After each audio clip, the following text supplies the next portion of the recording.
और जो शाहीन बाग में जिस तरीके से उनको खदेड़ा गया है आज, ये बहुत बिल्कुल सही किया गया है, क्योंकि ये इसी लायक है। शाहीन बाग में जो इनको भगाया गया है, बिल्कुल इनके साथ न्याय किया गया है, क्योंकि ये इसी लायक है। और शाहीन बाग में जो बुलडोजर इन लोगों ने खड़े किए हैं, ये जो भारतीय जनता पार्टी भी इसमें शामिल है और केजरीवाल भी इसमें शामिल है, ये दोनों के दोनों एक साथ मिलकर ये काम कर रहे हैं। जबकि सुप्रीम कोर्ट साफ साफ कह चुका है कि अगर आप लोगों को जो जिसकी ऑथराइजेशन नहीं है, जो अनऑथराइज्ड जो दुकानें हैं, जो अनऑथराइज्ड जो कंस्ट्रक्शन है, अगर उसको हटाना है तो आप कायदे कानून से चलिए।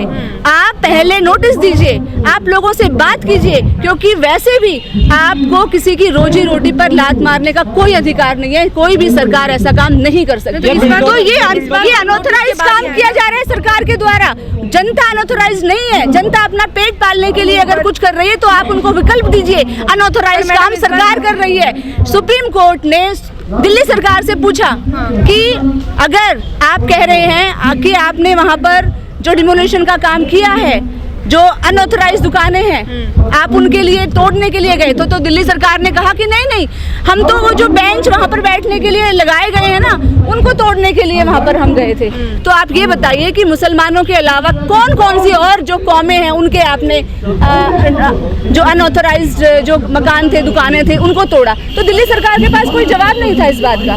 तो आप ये देख सकते हैं कि ये साजिश जो है ये कितनी खतरनाक रूप से चल रही है। ये साजिश एक समुदाय के प्रति है और आज ये साजिश एक समुदाय के प्रति है, लेकिन कल ये साजिश दलितों के प्रति होगी, कल ये साजिश महिलाओं के प्रति होगी, कल ये साजिश इस देश के छात्रों नौजवानों के प्रति होगी। इसीलिए आज शाहीन बाग में जो हो रहा है, जहांगीरपुरी में जो हो रहा है, आज उसके खिलाफ पूरे देश की जनता को आने की जरूरत है।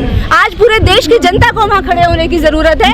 जहांगीरपुरी में जिस तरीके से डेमोलिशन का काम हुआ, मैं कहती हूँ अगर जहांगीरपुरी के लोग वहां आके खड़े हो जाते, लेट जाते अगर बुलडोजर के सामने, तो उनकी हिम्मत नहीं होती एक भी दुकान तोड़ने की।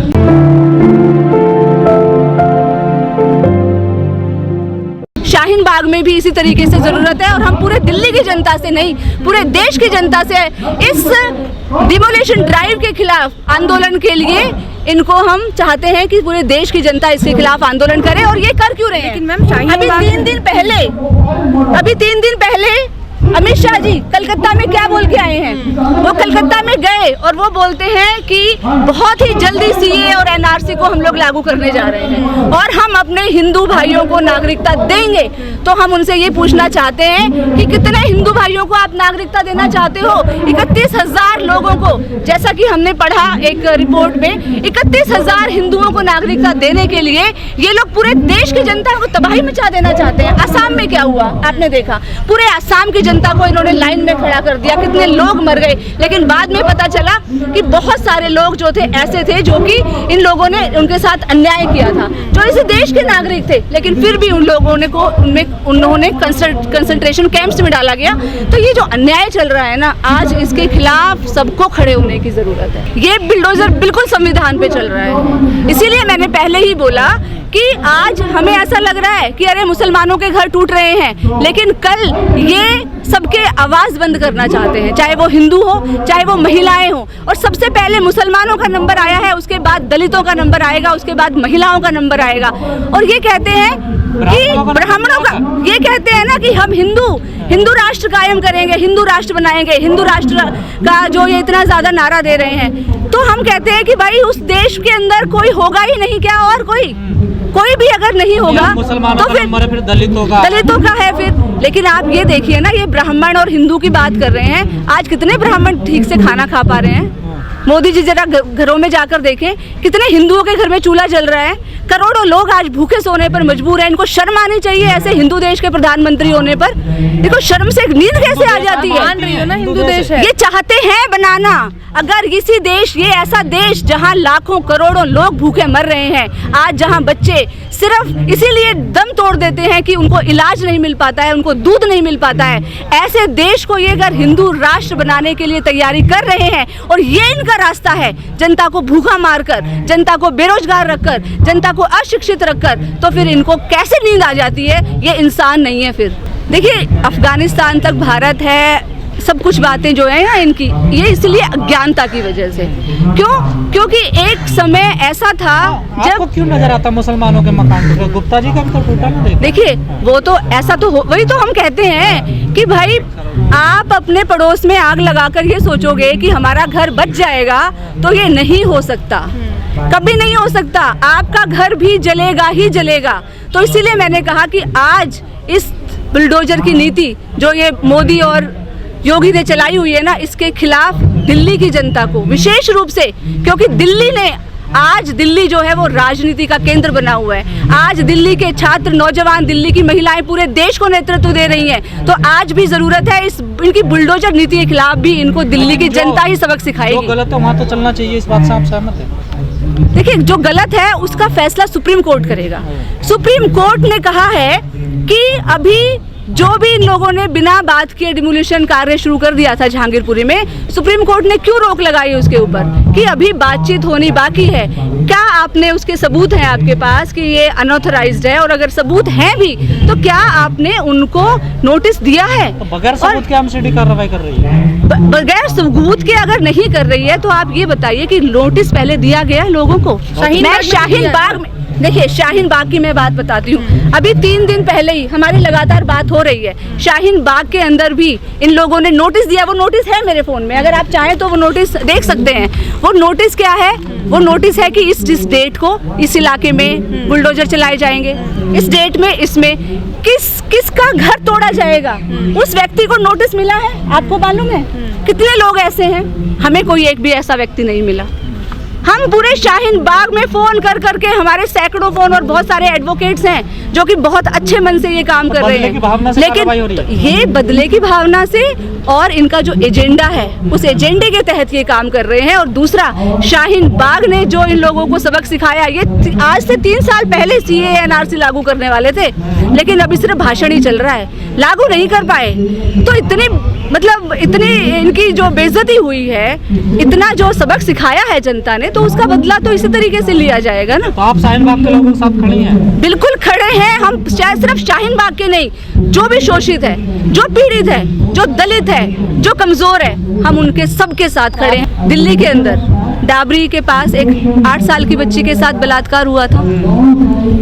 पंडित के पुजारी ने उस लड़की के साथ और 2 लोगों के साथ मिलकर, हाईलाइट इसलिए हुआ कि हम लोग वहां पर गए, उसका विरोध किया कि जब तक उस बच्ची के जो कातिल हैं उनको नहीं पकड़ा जाएगा तब तक हम सड़क से हटेंगे नहीं। ये हाईलाइट भी तभी हुआ क्योंकि जब जनता आवाज उठाती है ना, मीडिया भी वहीं आता है। मीडिया अपने आप नहीं आता कि वहाँ बलात्कार हो गया। बहुत बड़ा डर कायम करने की कोशिश की जा रही है, और ये डर जो है इन लोगों को विशेष रूप से तब से ज़्यादा हुआ है जब इन लोगों ने सोचा नहीं था कि इस देश के जो माइनॉरिटीज़ हैं वो सड़कों पर आ सकते हैं। जब से शाहीन बाग का NTCA NRC जो मूवमेंट हुआ, और जिस तरीके से मुस्लिम पॉपुलेशन ने, और मैं कहती हूँ कि सिर्फ मुस्लिम पॉपुलेशन नहीं, मुस्लिम महिलाएं नहीं, उस आंदोलन में पूरा देश के लोग उस आंदोलन में साथ में थे, उसमें दलित भी साथ में थे, उसमें हिंदू, ब्राह्मण, सिख सब उस आंदोलन का साथ दिया था।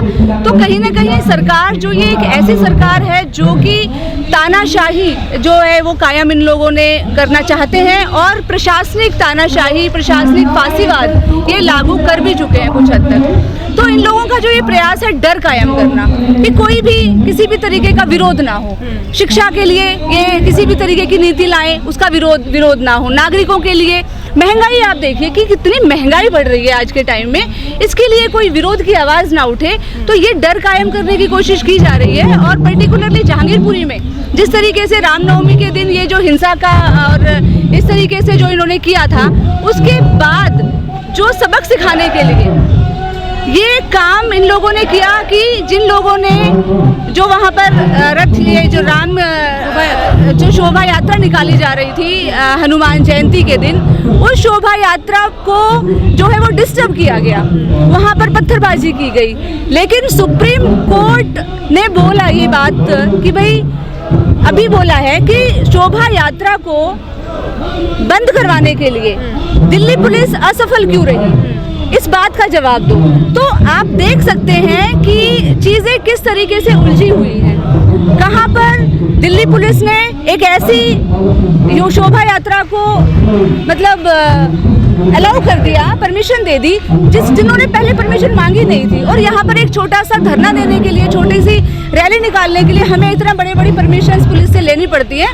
तो कहीं ना कहीं ये जो एक प्रशासन का और जो भी ये सब जो एक मानसिकता के जो लोग हैं, भारतीय जनता पार्टी आरएसएस के जिस तरीके से लोग हैं, इन लोगों का जो ये गठबंधन चल रहा है, इसके खिलाफ जो है वो आज आवाज उठाने की जरूरत है। देखिए ये बिल्कुल शर्मनाक है, बहुत ही शर्मनाक है, बहुत ही निंदनीय है ये सब चीजें। क्यों? क्योंकि इन लोगों को देश की समस्या से, देखिए मैंने भी जर्नलिज्म पढ़ा हुआ है, और जब हम जर्नलिज्म पढ़ते हैं तो हमारे सामने एक येलो जर्नलिज्म पढ़ाया जाता है और एक ऐसा जर्नलिज्म पढ़ाया जाता है जो देश की समस्याओं के खिलाफ जनमत तैयार करता है।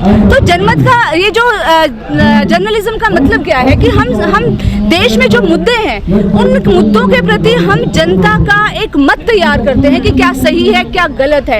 एक ऐसा प्लेटफॉर्म देते हैं लोगों को कि लोग चर्चा में आ सके, बता सके।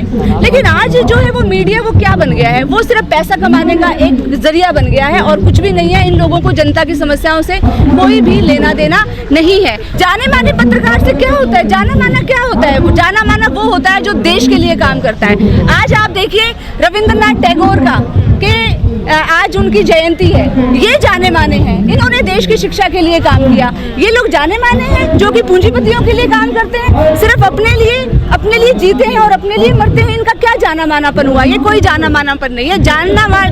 एक ऐसा व्यक्ति जो देश के लिए काम कर रहा है, जनता के लिए काम कर रहा है, भले ही उसका कोई नाम ना जाने, भले ही वो मीडिया में ना आए, लेकिन हम कहते हैं वो सबसे सर्वश्रेष्ठ है, वो सबसे महान है।